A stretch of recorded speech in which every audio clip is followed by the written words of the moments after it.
Good day everyone. Welcome to a brand new series dedicated to domestic travel here in the Philippines. This is Lakbay Chronicles and you're watching Season 1, Littoral Obscura.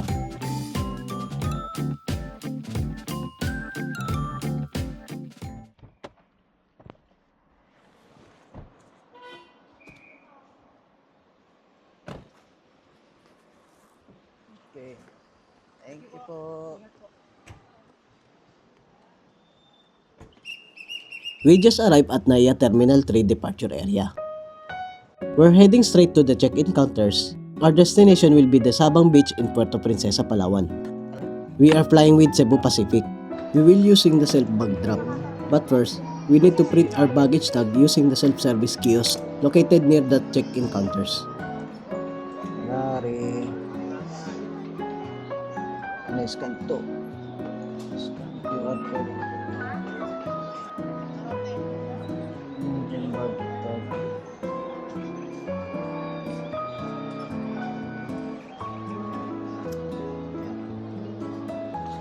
Okay. Once printed, we then head to a Cebu Pacific self-bag drop counter.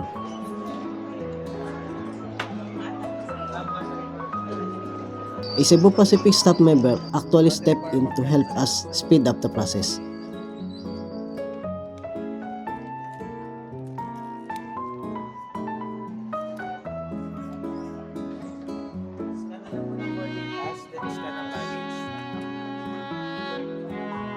Scan boarding pass.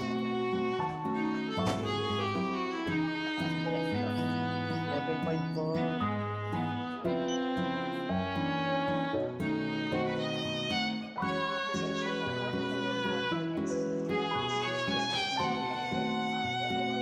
And just like that, bags dropped and we're good to go.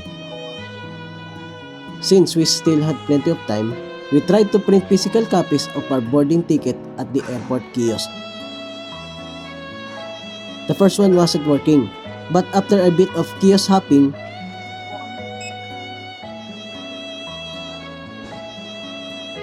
Next.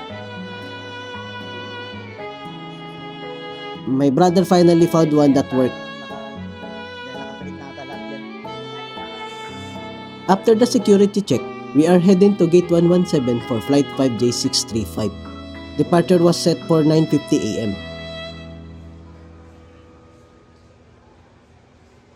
But then, we got the bad news. The flight is delayed due to an aircraft-related issue.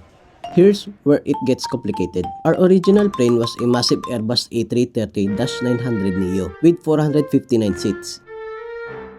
They're replacing with an Airbus A321 Neo which only has 236 seats. That's a huge gap. The airline started to looking for volunteers to give up their seats and rebook for tomorrow. They offered a solid compensation package. A hotel stay, shuttle, meals, monetary compensation, and even a free one-way domestic ticket. While the staff processed volunteers and handed out snacks and water, the situation got tense. Our gate changed from 117 to 134, and the staff began randomly selected passengers to stay behind.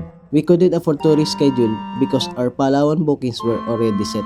I was cleared, but it looked like my brother and his girlfriend were going to be left behind. They were redirected to a counter, but luckily, they made it back just in time for the flight. Gate 134 doesn't have a jet bridge, so we hop on a bus to reach the plane.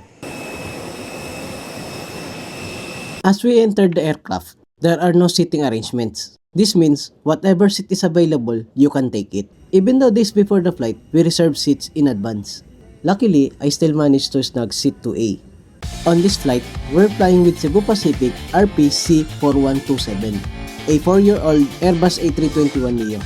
This exact plane just arrived from Puerto Princesa earlier this morning. While our current flight, 5J635's estimated flight time is around 1 hour.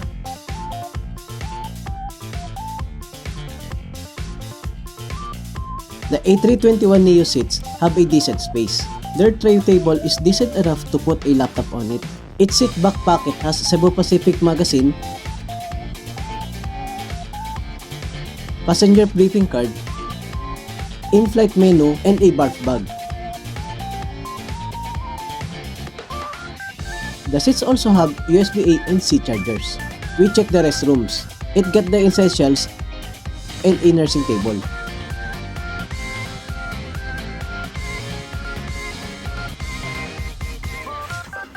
The lavatory faucet has a warm and cold option, even though the water pressure was a bit low. The plane finally pushed back.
We took off at 2:47 PM into light rain.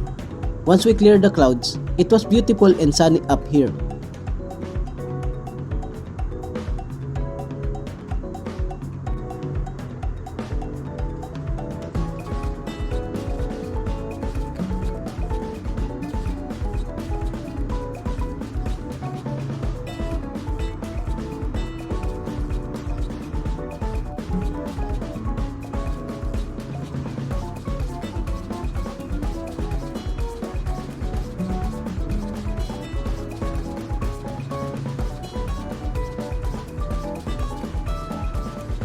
The crew even served everyone complimentary bottled water and cup noodles in beef or seafood.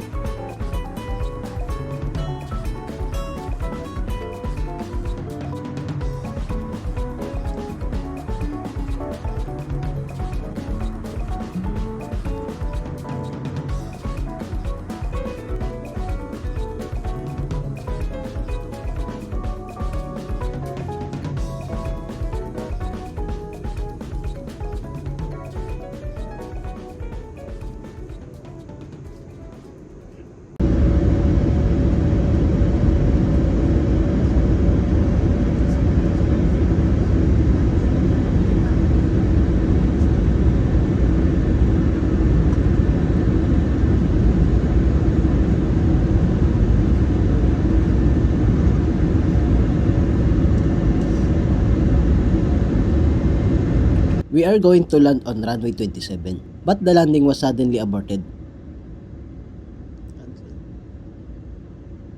The pilot had to turn around to approach runway 09 instead. Because of the aircraft maintained a low altitude of about 1,000 feet during the turn, we got this incredible unexpected view of Puerto Princesa City.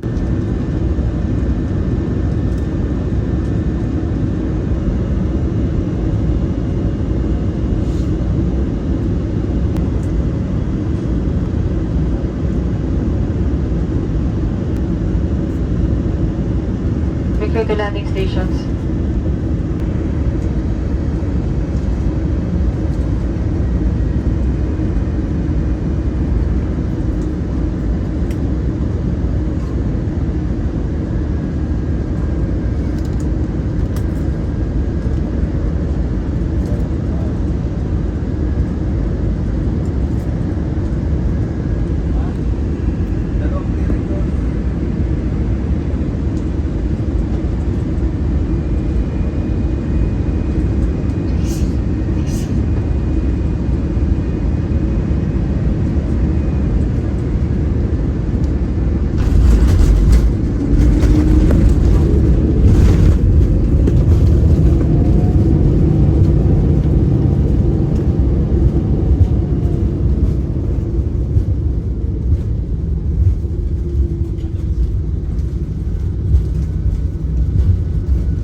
We finally touched down at 3:51 p.m., nearly 4 hours late.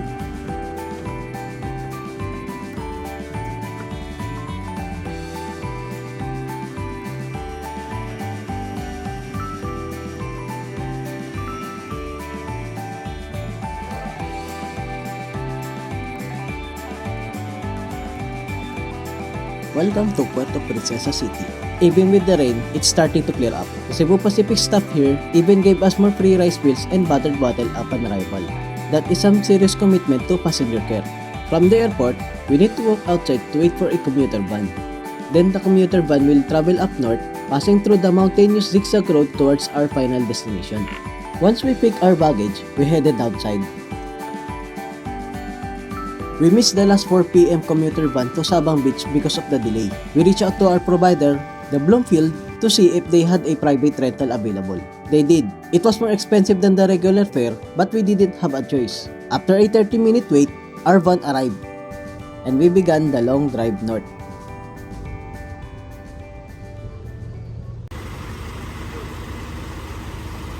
We took a short break at Barangay Bakungan. So, solo namin lang sa van na to. Our journey continued. The van was blazingly fast, and since we are so exhausted, we rested for the remainder of the trip.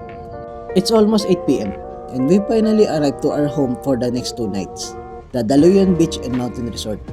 I'll be doing a full preview and highlights of this amazing hotel in a separate episode, so stay tuned for that.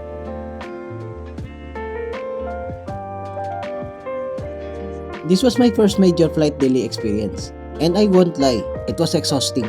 But between the airline's effort to take care of us and the stunning low-altitude view of the city, we're still feeling grateful. Thank you for joining us for the start of the Littoral Obscura. Make sure to stay tuned for the upcoming episodes. See you in the next one.